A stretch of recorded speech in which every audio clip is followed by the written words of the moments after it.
എന്റെ ദുബായിലെ 16 വർഷത്തെ എക്സ്പീരിയൻസിൽ ആദ്യമായിട്ടാണ് ഞാനൊരു സാമ്പത്തിക തട്ടിപ്പിനിരയാകുന്നത്. 2 ആഴ്ച മുമ്പാണ് ഈ സംഭവം നടന്നത്.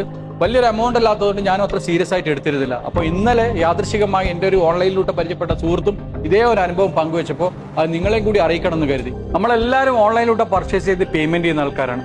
അങ്ങനെ ഞാനും 2 ആഴ്ച മുമ്പ് എൻ്റെ സാലിക്ക് അക്കൗണ്ട് റീചാർജ് ചെയ്തതാണ്. അപ്പോൾ എനിക്ക് സ്വാഭാവികമായിട്ട് OTP വന്നു. OTP ഞാൻ കോപ്പി പേസ്റ്റ് ചെയ്തു. നമ്മളെല്ലാവരും OTP വന്നാൽ ഫുള്ളായിട്ട് നോക്കാറില്ല, ജസ്റ്റ് OTP നമ്പർ എടുത്തിട്ട് ഏതാണോ സൈറ്റ് അതിൽ പേസ്റ്റ് ചെയ്യാറാണ് ചെയ്യുക. അപ്പോൾ അങ്ങനെ ഞാനും ചെയ്തു. അപ്പോൾ ചെയ്ത് കഴിഞ്ഞപാട് എനിക്ക് മെസ്സേജ് വന്നു $285, ഏതാണ്ട് 1100 ദിറംസോളം വരും ഡിഡക്റ്റ് ആയിരുന്നു. ഞാൻ പെട്ടെന്ന് നോക്കുമ്പോൾ OTP നോക്കുമ്പോഴാണ് കാണുന്നത് മൂൺ പേ എന്ന് പറഞ്ഞിട്ട് $285 എനിക്ക് നഷ്ടപ്പെട്ടത്. ആക്ച്വലി ഞാൻ 50 ദിറംസിന് എൻ്റെ സാലിക്ക് അക്കൗണ്ടാണ് റീചാർജ് ചെയ്തത്. എൻ്റെ ഭാഗത്ത് വന്ന മിസ്റ്റേക്ക് എന്താണെന്ന് വെച്ചാൽ എനിക്ക് OTP നമ്പർ വന്നപ്പോൾ അത് മുഴുവനായിട്ട് ഞാൻ വായിച്ചില്ല, just OTP number copy paste ചെയ്തു. അത് ഞാൻ ബാങ്കിനെ ഇൻഫോം ചെയ്തപ്പോൾ ബാങ്ക് അവർ പറഞ്ഞതെന്ന് വെച്ചാൽ അവർക്കൊന്നും ചെയ്യാനില്ല, കാരണം ഞാൻ OTP നമ്പർ കോപ്പി പേസ്റ്റ് ചെയ്തുകൊണ്ടാണ് എൻ്റെ അക്കൗണ്ടിൽ നിന്ന് $285 കട്ടായത്.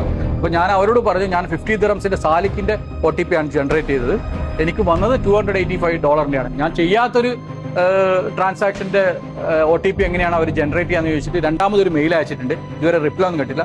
നിങ്ങൾ ശ്രദ്ധിക്കുക, നിങ്ങൾ ഓൺലൈനിൽ പർച്ചേസ് ചെയ്യുന്നുണ്ടെങ്കിൽ OTP വരുമ്പോൾ എത്രയാണ് എമൗണ്ട്, എവിടത്തേക്കാണ് പോകുന്നതിന് കൃത്യമായി നോക്കിയതിന് ശേഷം മാത്രമേ OTP നമ്പർ കോപ്പി പേസ്റ്റ് ചെയ്യാവൂ.